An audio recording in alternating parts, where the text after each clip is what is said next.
O homem que esqueceu como se divertir. Existe uma pergunta simples, que deixa boa parte dos homens adultos genuinamente desconfortáveis quando feita em profundidade. O que você faz puramente por diversão, sem nenhum objetivo produtivo por trás? Não é raro o silêncio que se segue. Muitos homens, especialmente depois dos 30 anos, entre trabalho, obrigações familiares e responsabilidades financeiras, simplesmente perderam o hábito de fazer qualquer coisa apenas pelo prazer da própria atividade. Sem justificativa produtiva, sem meta de desempenho, sem propósito instrumental algum. Esse esquecimento não é trivial.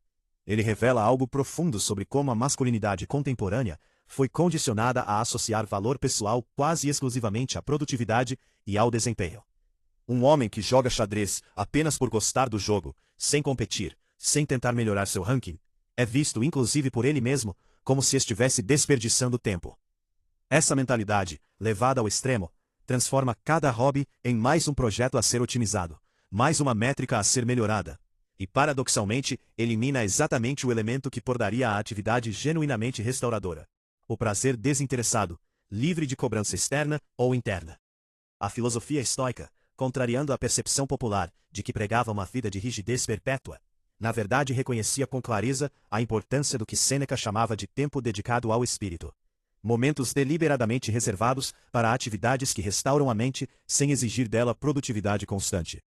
Os próprios estoicos praticavam caminhadas contemplativas, conversas filosóficas informais e até jogos, reconhecendo que a mente humana, assim como o corpo, precisa de períodos de recuperação ativa para funcionar em seu potencial pleno. A ideia de que virtude e disciplina significam ausência total de lazer é uma distorção moderna e simplista da filosofia estoica original. Há uma dimensão masculina específica nessa questão que merece atenção cuidadosa. Historicamente, hobbies e atividades recreativas exclusivamente masculinas serviam a uma função social importante. Criavam espaços onde homens podiam se relacionar entre si, sem a pressão constante de desempenho profissional ou de provimento familiar. Clubes de pesca, oficinas de carpintaria, grupos de tiro esportivo, ligas amadoras de futebol, todos esses espaços cumpriam um papel psicológico essencial, oferecendo um território onde a identidade masculina podia se expressar de forma lúdica, despretensiosa e genuinamente prazerosa. A erosão gradual desses espaços na vida contemporânea deixou muitos homens sem nenhum território equivalente, e a diversão masculina genuína se tornou, silenciosamente, uma vítima colateral da modernidade. Um exemplo hipotético ilustra bem essa recuperação possível. Imagine um homem de 45 anos que, depois de 2 décadas dedicadas exclusivamente à carreira e à família, decide retomar a construção de modelos de aeromodelismo, um hobby que praticava na adolescência e havia completamente abandonado. Nos primeiros meses, ele sente uma resistência interna curiosa, quase uma culpa irracional por dedicar tempo a algo sem retorno financeiro ou profissional direto.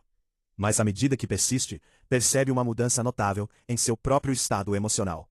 Momentos de concentração tranquila, sem pressão de resultado, que restauram sua energia de uma forma que nenhuma outra atividade de sua rotina conseguia oferecer. O hobby não produziu nada mensurável em termos convencionais, mas produziu algo igualmente valioso: um homem mais equilibrado emocionalmente em todas as outras áreas de sua vida. O MGTOW, com sua ênfase na soberania individual, também contribui de forma relevante para essa discussão. Parte central dessa perspectiva é o reconhecimento de que um homem deve cultivar fontes de satisfação e identidade que sejam completamente independentes de validação externa, seja profissional, romântica ou social. Um hobby genuinamente pessoal, praticado sem audiência e sem necessidade de aprovação alheia, é uma das formas mais puras de exercitar essa soberania. Ele pertence inteiramente ao homem que o pratica.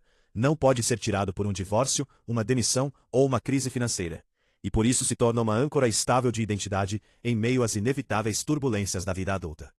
Há também um argumento prático relacionado à saúde mental que merece destaque. Estudos consistentes em psicologia positiva demonstram que atividades realizadas em estado de fluxo, aquele estado de imersão completa e prazerosa em uma tarefa desafiadora, mas alcançável, estão entre os preditores mais fortes de bem-estar subjetivo duradouro, superando frequentemente a satisfação obtida por conquistas materiais isoladas. Um homem que reserva tempo regular para atividades que induzem esse estado de fluxo, seja tocar um instrumento, praticar um esporte por puro prazer, restaurar um carro antigo ou simplesmente pescar sem pressa, está investindo diretamente em sua própria saúde psicológica de longo prazo, mesmo que essa atividade jamais apareça em seu currículo profissional. A recuperação da capacidade masculina de se divertir sem justificativa produtiva não é frivolidade. É, na verdade, um ato de resistência consciente contra uma cultura que reduziu o valor humano a métricas de desempenho.